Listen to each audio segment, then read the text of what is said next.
Welcome to the Slop Temple. We pray this video helps. In this video, I will explain how to change file storage location in Minecraft. First, let's locate your current Minecraft installation.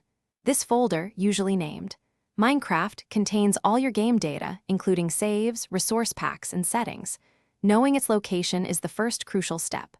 On Windows, you can often find it by typing %appdata% into the Run dialog, which will lead you to the roaming folder where Minecraft resides. This change can be beneficial for managing disk space or organizing different game installations.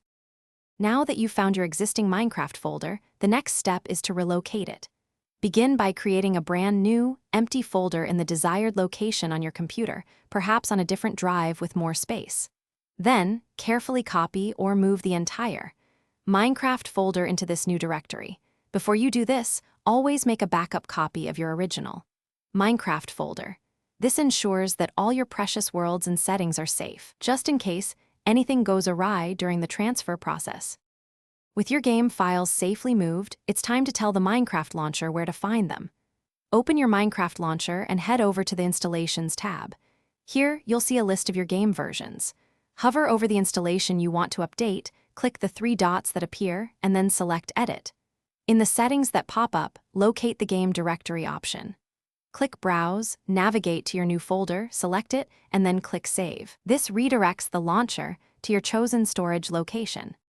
Finally, let's verify that everything is working as expected.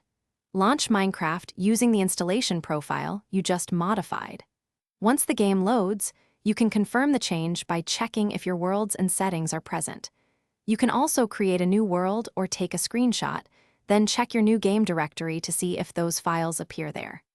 If you encounter any problems, simply revisit the launcher settings to ensure the path is correct, or restore your backup to the original location and try again. Thanks for watching. Consider subscribing if we helped you.